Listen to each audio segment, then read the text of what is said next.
भारतीय भूगोल के अंतर्गत आज भारतीय जलवायु अध्याय स्टार्ट हो रहा है। भारतीय जलवायु एक जरा सा बाकी अध्यायों की तुलना में जटिल अध्याय है, क्योंकि जलवायु दिखाई नहीं देती है। जलवायु टोटल वायुमंडल के ताप और आर्द्रता अर्थात नमी पर निर्भर करता है।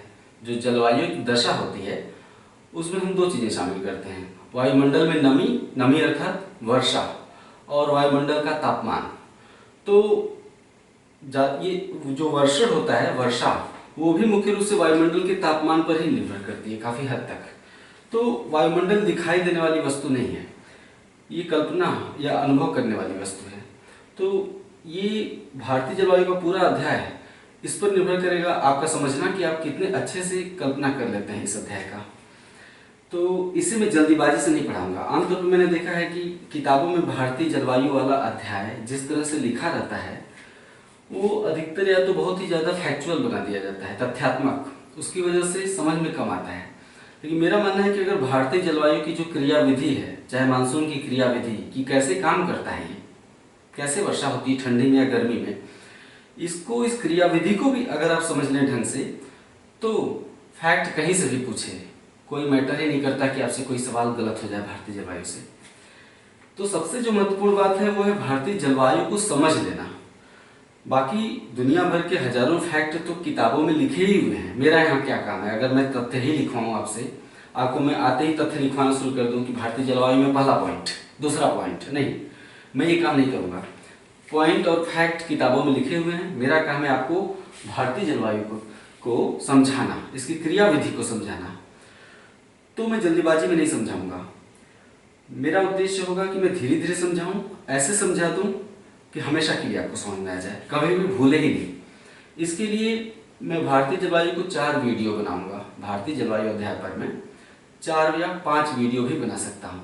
मैं छोटे छोटे 4 या 5 वीडियो में मेरे साथ आप समझिए भारतीय जलवायु को। वीडियो के लास्ट में मैंने कुछ सवाल भी किए हैं आपसे, उन प्रश्नों के उत्तर अपेक्षित हैं। प्रश्नों के उत्तर हमेशा आप कमेंट में जरूर दिया करिए, क्योंकि मैं सभी कमेंट जरूर पढ़ता हूँ। ठीक है, तो आज का अध्याय शुरू हुआ भारतीय जलवायु। सबसे पहले ये जान लीजिए कि भारत एक उष्णकटिबंधीय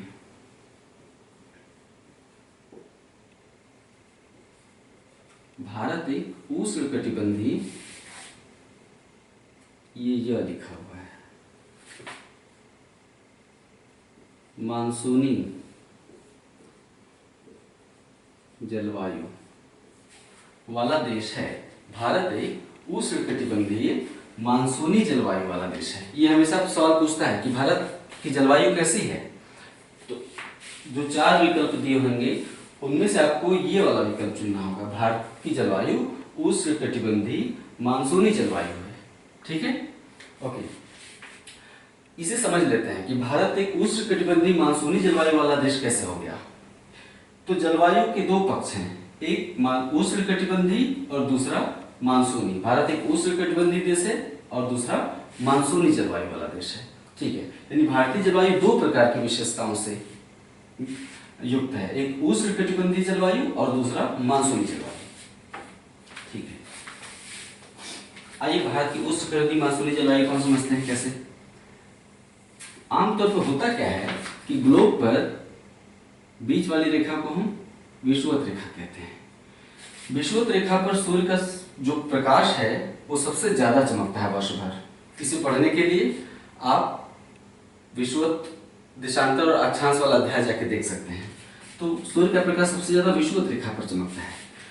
तो कर्क रेखा 23.5 डिग्री उत्तरी रेखा कर्क कहलाती है और 23.5 डिग्री दक्षिणी क्या कहलाती है, मकर कहलाती है।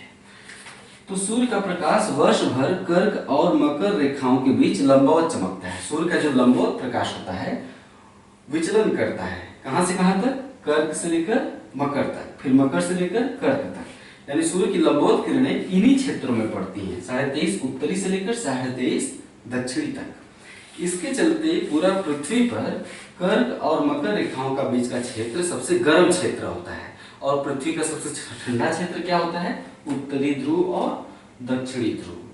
तो हम ये बताना चाहते हैं कि चूंकि यहाँ सूर्यातक की लंबी किरणें सबसे ज्यादा प्राप्त होती हैं, इसलिए इस क्षेत्र को हम कहते हैं उष्णकटिबंधीय। उष्णकटिबंधीय क्षेत्र कहाँ कहलाता है, कर्क से लेकर मकर रेखाओं के बीच के क्षेत्र को हम उष्णकटिबंधीय कहते हैं। ठीक है, इसे हम थोड़ा बड़ा बनाएंगे ताकि आपको और अच्छे से समझ। हम जो भी बोल रहे हैं हम समझाने के तरीके से ही बोलेंगे, लेकिन आपका काम होगा कि मैं जिस तरह से भी समझा रहा हूं हूबहू उसे लिखते चले जाइएगा। ओके, तो ग्लोब पर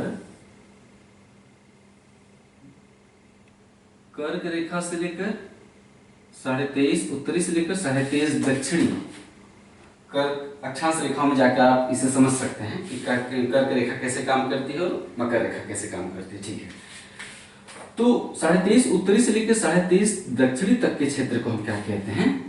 उष्णकटिबंध। लेकिन उसके बावजूद हम भारत को उष्णकटिबंधीय देश कहते हैं। अभी हमने थोड़ी देर पहले बताया, ध्यान दीजिए, कर्क रेखा भारत के बीचों बीच गुजर रही है।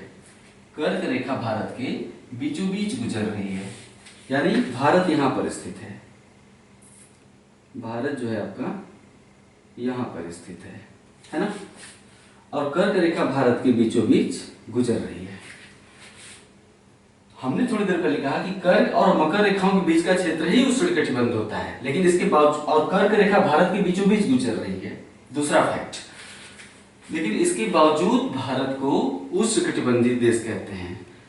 यद्यपि कर्क रेखा भारत के बीचों बीच गुजर रही है, इसका अर्थ ये हुआ कि कर्क रेखा के दक्षिण का जो भारत है वो उष्णकटिबंध में आ रहा है, जबकि कर्क रेखा के उत्तर का जो भारत है वो शीतोष्ण कटिबंध में चला जा रहा है ना? देखिए, कर्क रेखा के उत्तर का जो क्षेत्र होता है वो शीतोष्ण कटिबंध में आता है। इसके दक्षिण का क्षेत्र, कर्क के उत्तर का क्षेत्र और मकर के दक्षिण का क्षेत्र शीतोष्ण कटिबंध में आता है। कर्क रेखा भारत के बीचों बीच गुजर रही है, अर्थात कर्क रेखा के उत्तर का जो भारतीय क्षेत्र है ये शीतोष्ण कटिबंध में चला आता है। लेकिन इसके बावजूद भारत एक उष्णकटिबंधीय जलवायु वाला देश है। क्यों?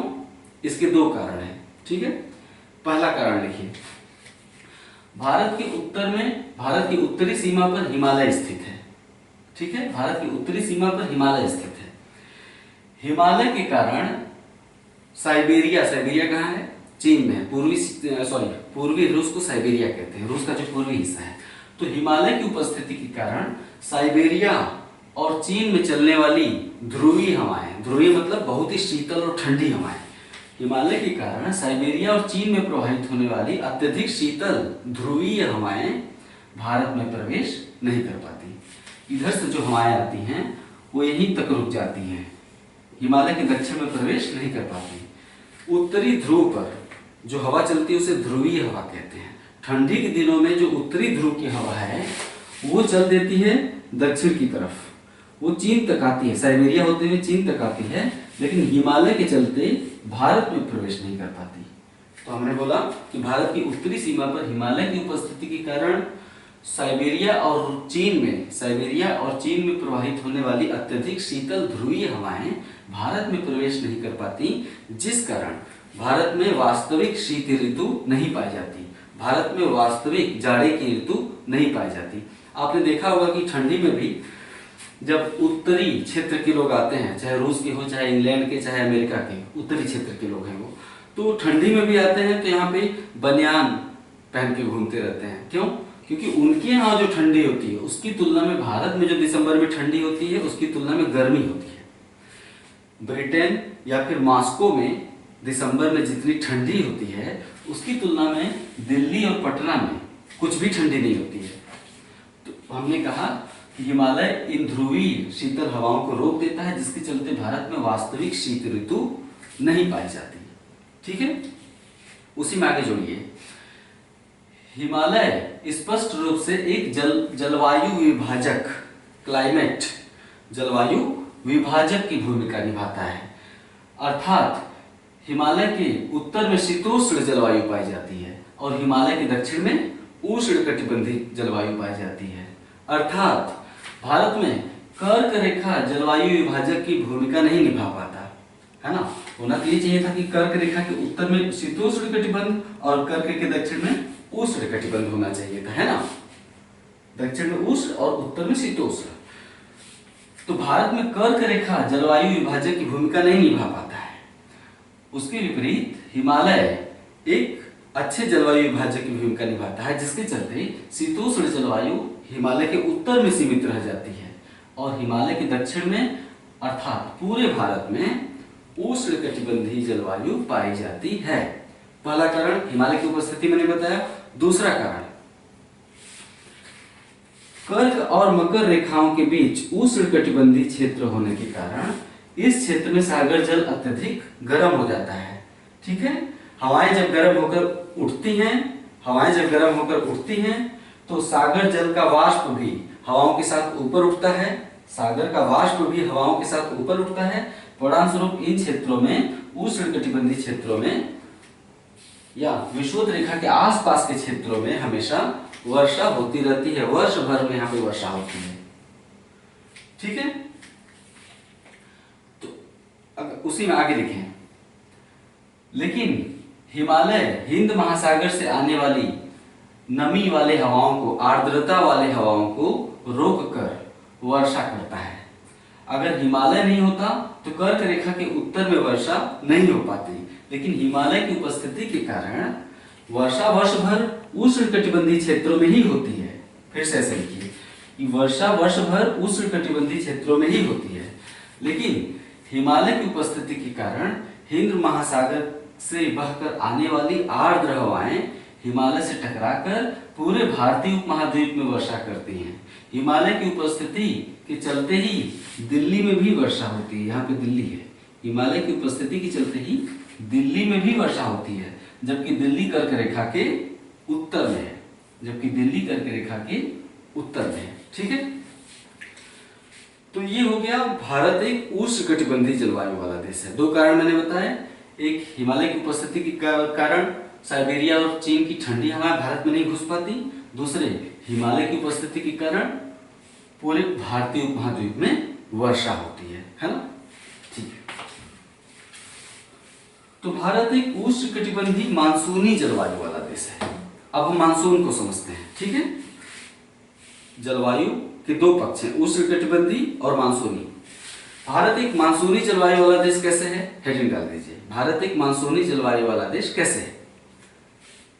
उसमें पहला पॉइंट लिखिए, मानसून अरबी भाषा का शब्द है जिसका अर्थ होता है मौसम।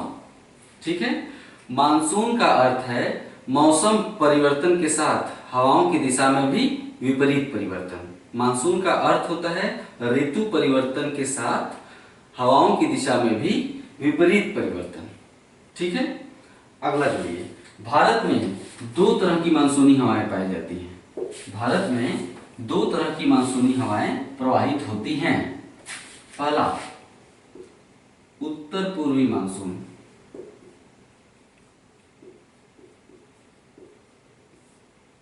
पहला है उत्तर पूर्वी मानसून। देखिए, आप जो सोच रहे हैं कि मैं क्या पढ़ाऊंगा, मैं सब कुछ पढ़ाऊंगा, बस मेरे साथ थोड़ा धीरे धीरे चलिए।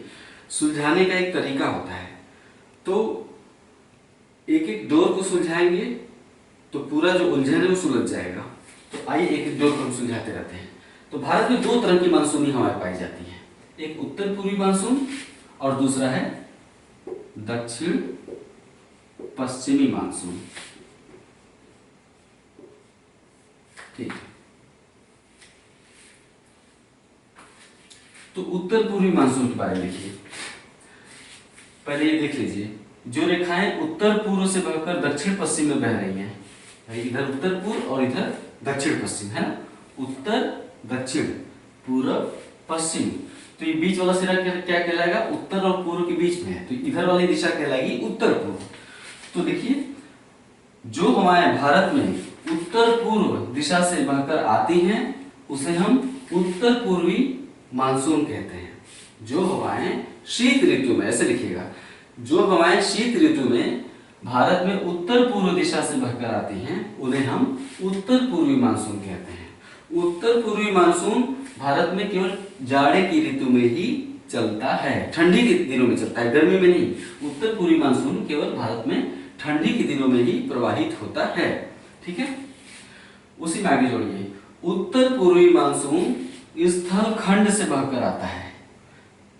ठीक है, उत्तर पूर्वी मानसून स्थल खंड से बहकर प्रवाहित होता है, स्थल खंड से के ऊपर प्रवाहित होता है, इसलिए इसमें नमी की मात्रा नहीं होती है।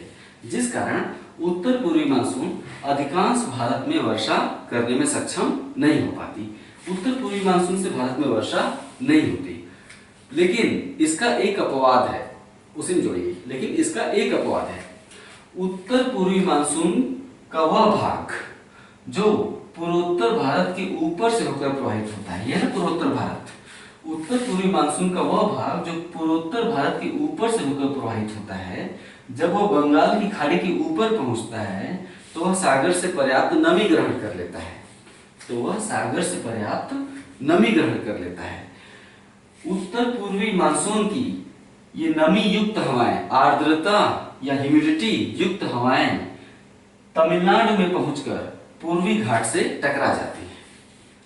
बंगाल की खाड़ी के ऊपर से होकर आने वाली उत्तर पूर्वी मानसून की हवाएं तमिलनाडु में पूर्वी घाट से टकरा जाती हैं।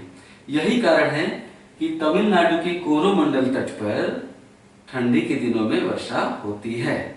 ठीक है, बंगाल की खाड़ी से होकर बहने वाली उत्तर पूर्वी मानसून की हवाएं तमिलनाडु में पूर्वी घाट से टकरा जाती हैं और कोरोमंडल तट पर वर्षा करती हैं। यही कारण है कि तमिलनाडु के कोरोमंडल तट पर ठंडी के दिनों में वर्षा होती है। क्वेश्चन, ठंडी के दिनों में दक्षिण भारत में कहां वर्षा होती है? कोरोमंडल तट पर। ठीक है, कोरोमंडल तट पर किन हवाओं से वर्षा होती है? उत्तर पूर्वी मानसून से वर्षा होती है। उत्तर पूर्वी मानसून किस सागर से नमी ग्रहण करता है? बंगाल की खाड़ी से नमी ग्रहण करता है। ठीक है, कोरोमंडल तट पर वर्षा करने वाली हवाएं किस सागर से बहकर आती हैं? बंगाल की खाड़ी के ऊपर से बहकर आती हैं। ठीक है, उत्तर पूर्व से बहकर आती हैं, इसलिए हम इसे कहते हैं उत्तर पूर्वी मानसून। हमने थोड़ी देर पहले कहा कि भारत में दो प्रकार का मानसून पाया जाता है ना? पहला उत्तर पूर्वी मानसून, दूसरा दक्षिण पश्चिमी मानसून। ठीक है, दक्षिणी पश्चिमी मानसूनी हवाएं भारत में ग्रीष्म ऋतु में चलती हैं। लाल रंग की जो हवाएं बनाए हैं ना, हवाओं को बहता हुआ दिखाया लाल कलर की धाराओं से, यह है दक्षिणी पश्चिमी मानसून, क्योंकि दक्षिण पश्चिम दिशा से बहकर आ रही है। नीचे दक्षिण और इधर पश्चिम, तो दक्षिण पश्चिम दिशा से जो हवाएं बहकर आती है उसे हम दक्षिण पश्चिमी मानसून कहते हैं। इसमें पहला पॉइंट लिखिए कि दक्षिणी पश्चिमी मानसून भारत के दक्षिण पश्चिमी दिशा से बहकर आता है, इसलिए इसका ये नाम रखा गया है।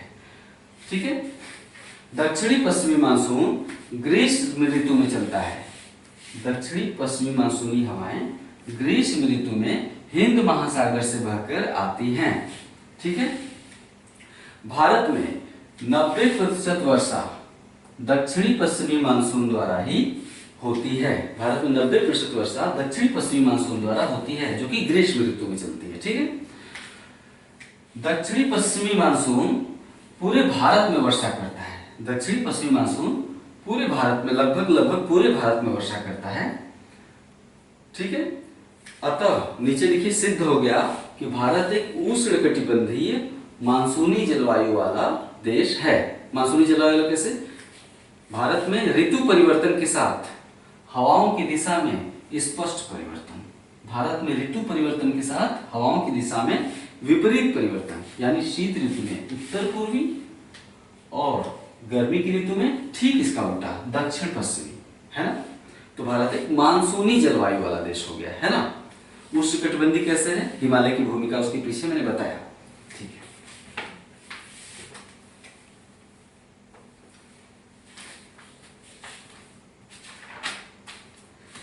अब अगला हेडिंग डालिए, भारत में वर्षा।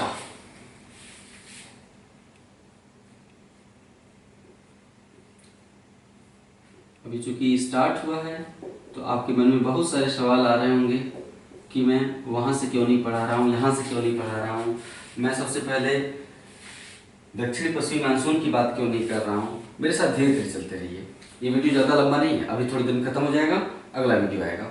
थोड़ा थोड़ा समझते रहिए। भारतीय जलवायु इतने अच्छे समझ में आ जाएगा कि एक भी सवाल कभी भी गलत नहीं होगा, दवा है। ठीक है, अगला हेडिंग, भारत में वर्षा। इसके अंतर्गत लिखिए, भारत में 2 ऋतुओं में वर्षा होती है। भारत में 2 ऋतुओं में वर्षा होती है। पहला पहला है ग्रीष्म ऋतु में,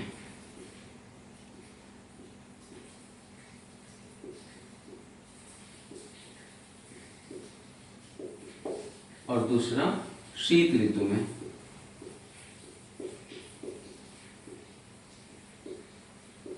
भारत में 2 ऋतुओं में वर्षा होती है, ग्रीष्म ऋतु में और शीत ऋतु में। पहला लिखिए ग्रीष्म ऋतु में।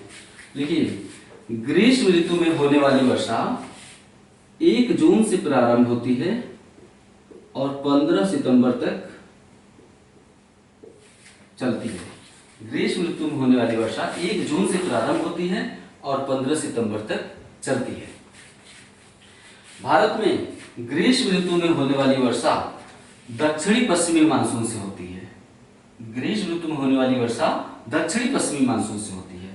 दक्षिणी पश्चिमी मानसून हिंद महासागर से होकर आने वाली अत्यधिक आर्द्रता युक्त हवाएं हैं। दक्षिणी पश्चिमी मानसून भारत में हिंद महासागर के ऊपर से बहकर आने वाली अत्यधिक आर्द्रता या नमी युक्त हवाएं हैं। उसी में आगे जोड़िए, दक्षिणी पश्चिमी मानसून सबसे पहले 1 जून को केरल की दक्षिणी पश्चिमी मानसून सबसे पहले 1 जून को पश्चिमी घाट से टकराकर केरल के मालाबार तट पर, यहाँ पे है केरल का मालाबार तट, है ना, यहाँ तक। तो 1 जून को सबसे पहले पश्चिमी घाट से टकराकर केरल के मालाबार तट पर वर्षा करता है। इसके बाद क्रमशः 22 जुलाई तक, 1 जून से लेकर 22 जुलाई तक दक्षिणी पश्चिमी मानसून पूरे भारत में फैल जाता है। अर्थात दक्षिणी पश्चिमी मानसून 1 जून को केरल में पहुंचता है, लगभग 1 जून या 2 जून हो सकता है, लेकिन मानते हैं 1 जून।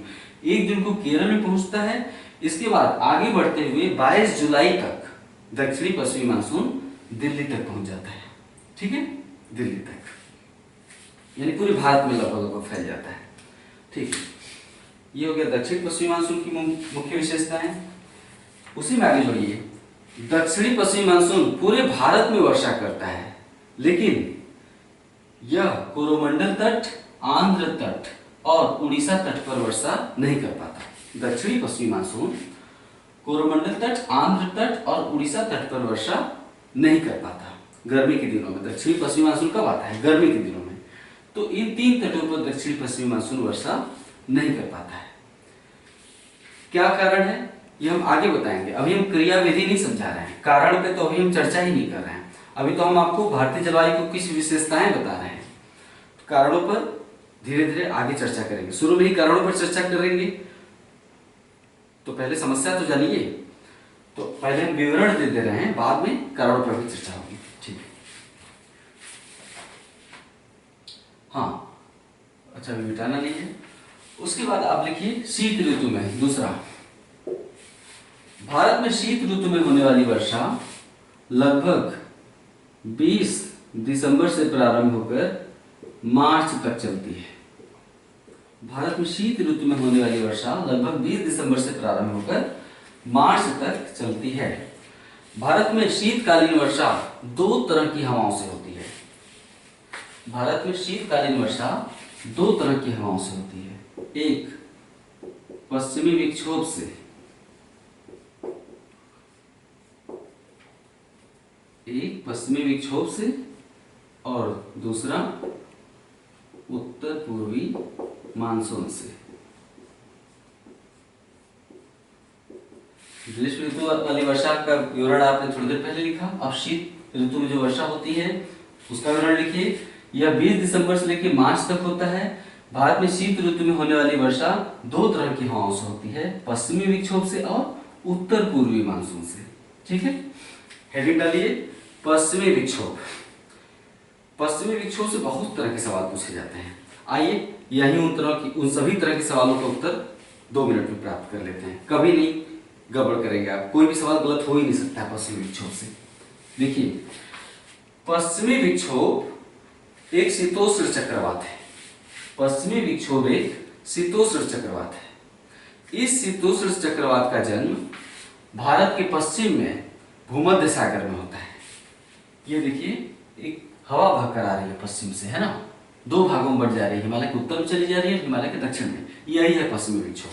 तो पश्चिमी विक्षोभ एक शीतोष्ण चक्रवात है जिसकी उत्पत्ति या जिसका जन्म यूरोप में, भारत के पश्चिम में, यूरोप में भूमध्य सागर के ऊपर होता है।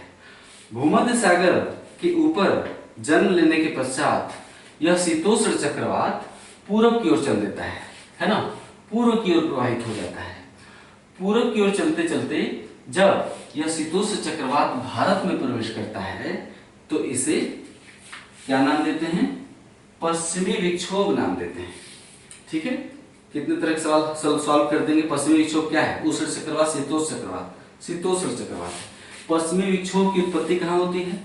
भूमध्य सागर पर होती है। ठीक है, ठीक है। अगला पॉइंट जोड़िए। भारत में प्रवेश करने के बाद पश्चिमी विक्षोभ मुख्य रूप से पश्चिमोत्तर भारत में वर्षा करता है, यानी ये उत्तरी भारत और ये पश्चिमी भारत। तो ये जो पश्चिमोत्तर भारत का क्षेत्र है, तो पश्चिमी विक्षोभ भारत में मुख्य रूप से पश्चिमोत्तर भारत में वर्षा करता है। पश्चिमी विक्षोभ द्वारा होने वाली वर्षा पहाड़ी राज्यों में अर्थात जम्मू कश्मीर, हिमाचल और उत्तराखंड में हिमपात के रूप में होती है। पश्चिमी विक्षोभ से होने वाली वर्षा पहाड़ी राज्यों में या हिमालयी राज्यों में अर्थात जम्मू कश्मीर, हिमाचल और उत्तराखंड में हिमपात के रूप में होती है, जबकि पश्चिमी विक्षोभ से होने वाली वर्षा पंजाब और हरियाणा में, पंजाब, हरियाणा और दिल्ली में जल बूंदों के रूप में होती है। यानी पश्चिमी विक्षोभ कहां से बढ़कर आता है? शीतोष्ण चक्रवात है भूमध्य सागर से। भूमध्य सागर से आता है तो बीच में कैस्पियन सागर भी पड़ता है, तो इन दोनों सागरों के ऊपर से प्रवाहित होने के चलते इसमें पर्याप्त नमी आ जाती है। ठीक है, एक तो भूमध्य सागर से उठकर आ रहा है, इसमें पर्याप्त नमी है। उस नमी को ये हिमालय से टकराकर छोड़ देता है। तो 3 पर्वतीय राज्यों में जम्मू कश्मीर, हिमाचल और उत्तराखंड में बर्फबारी होती है अर्थात हिमपात होता है, और पंजाब, हरियाणा और दिल्ली में जल बूंदों के रूप में वर्षा करता है। ठीक है, ओके। अब पश्चिमी विक्षोभ के बारे में अब और भी डिटेल है, थोड़ी देर बाद उसे देखेंगे। ठीक है, अब हेडिंग डालिए। हमने बताया कि शीत ऋतु में होने वाली वर्षा 2 ऋतुओं में, 2 हवाओं से होती है, पश्चिमी विक्षोभ से और उत्तर पूर्वी मानसून से। अब अगला हेडिंग डालिए, उत्तर पूर्वी मानसून। ठीक है, भारत में शीत ऋतु में उत्तर पूर्वी मानसून का प्रभाव होता है। उसी में थोड़ी देर पहले आपने इसे पढ़ा, यहाँ पे फिर जोड़िए। भारत में शीत ऋतु में उत्तर पूर्वी मानसून का प्रभाव होता है। उत्तर पूर्वी मानसूनी हवाएं अधिकांश भारत में वर्षा नहीं कर पाती, लेकिन इसके अंतर्गत जो हवाएं बंगाल की खाड़ी से होकर प्रवाहित होती हैं उनमें पर्याप्त नमी आ जाती है, और ये हवाएं पूर्वी घाट पर्वत से टकराकर तमिलनाडु के कोरोमंडल तट पर अपनी नमी को छोड़ देती हैं अर्थात वर्षा करती हैं। ठीक है, तो इस प्रकार शीत ऋतु में भारत में वर्षा के 2 क्षेत्र हैं, पश्चिमोत्तर भारत के पहाड़ी राज्य और मैदानी राज्य। शीत ऋतु में भारत में वर्षा के 2 क्षेत्र हैं, एक पश्चिमोत्तर भारत में पहाड़ी राज्य अर्थात जम्मू कश्मीर, हिमाचल, उत्तराखंड, और मैदानी राज्य पंजाब, हरियाणा और दिल्ली। ठीक है, और दूसरा क्षेत्र कौन सा है? दूसरा क्षेत्र है कोरोमंडल तट। ठीक है, शीत ऋतु में इन्हीं दोनों क्षेत्रों में वर्षा होती है, कोई तीसरा क्षेत्र नहीं है जहां की जाड़े की ऋतु में भारत में वर्षा होती हो। ठीक है,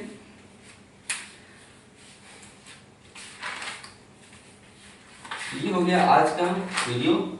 धीरे धीरे मानसून को या भारतीय जलवायु को धीरे धीरे आप आगे बढ़ाएंगे, एक ही दिन में बहुत ज्यादा पढ़ेंगे भारतीय मानसून समझ में नहीं आएगा। जो वीडियो मैंने बताया इससे नोट्स बनाकर बार बार रिपीट करिए, या फिर 2 से 3 बार इस वीडियो को ही देख लीजिए। भारतीय मानसून या फिर दक्षिणी पश्चिमी मानसून या उत्तर पूर्वी मानसून या भारतीय जलवायु के अगले वीडियो शीघ्र ही मैं अपलोड करूंगा, तब तक आप इसे नोट कर लीजिए। हाँ, इस वीडियो के अंत में मैं कुछ सवाल आपसे कर रहा हूँ जिनका उत्तर आपको नीचे कमेंट में देना है।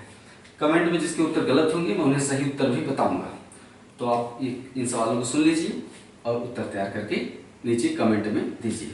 पहला सवाल है, भारत के किस द्वीप को मरकत द्वीप की संज्ञा दी जाती है? मरकत द्वीप की संज्ञा दी जाती है। दूसरा सवाल है, 9 डिग्री चैनल किन 2 द्वीपों के मध्य से गुजरता है? चैनल एक संकरी खाड़ी होती है ना, संकरा समुद्री रास्ता। तो 9 डिग्री चैनल इन दो द्वीपों के मध्य से गुजरता है। नेक्स्ट क्वेश्चन, सूरत किस नदी के मुहाने पर है? सूरत किस नदी के मुहाने पर है? नेक्स्ट, व्हीलर द्वीप उड़ीसा के किस नदी के मुहाने पर है?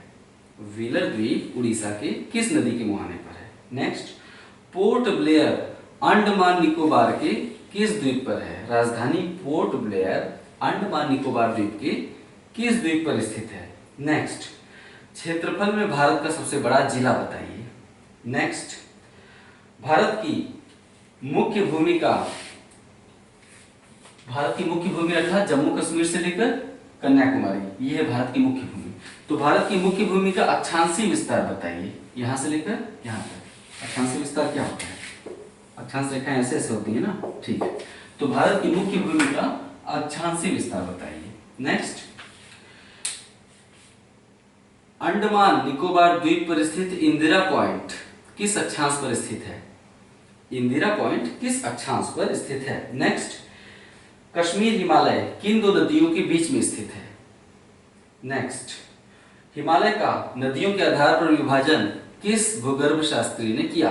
हिमालय का नदियों के आधार पर विभाजन किस भूगर्भ शास्त्री ने किया? नेक्स्ट, डलहौजी नामक पर्यटन स्थल या टूरिस्ट प्लेस किस राज्य में स्थित है? भारत के किस राज्य में स्थित है? नेक्स्ट, NH1A हिमालय के किस दर्रे से होकर गुजरता है? NH1A हिमालय के किस दर्रे से होकर गुजरता है? नेक्स्ट, लेह किस नदी के तट पर है? जम्मू कश्मीर में लेह किस नदी के तट पर है? सैडल पीक कहाँ है? पीक माने चोटी। सैडल पीक कहाँ है भारत में? उत्तर दीजिए। ब्लू माउंटेन कहाँ है? ब्लू माउंटेन भारत के किस राज्य में है? नेक्स्ट, या ब्लू पीक भारत के किस राज्य में है? नेक्स्ट, मासिन राम नामक स्थल जहां दुनिया में सबसे ज्यादा वर्षा दर्ज की जाती है वह शिलांग पठार के किस पहाड़ी पर है? या शिलांग पठार के किस पहाड़ी पर मासिन राम नामक वर्षा वाला स्थल है? नेक्स्ट, पृथ्वी जब ठंडी हुई तो सबसे पहले किन चट्टानों का निर्माण हुआ था? पृथ्वी जब ठंडी हुई तो सबसे पहले किन चट्टानों का निर्माण हुआ था? हमने लगभग 17 या 18 सवाल आपसे पूछे, इनका उत्तर आप नीचे कमेंट में दीजिए। ये सारा कुछ पढ़ाया जा चुका है, अलग अलग अध्याय जो भारतीय भूगोल के पढ़ाए गए हैं, सवाल वहीं से किए गए हैं। आपके उत्तर अपेक्षित है, मैं इंतजार कर रहा हूँ। नमस्कार।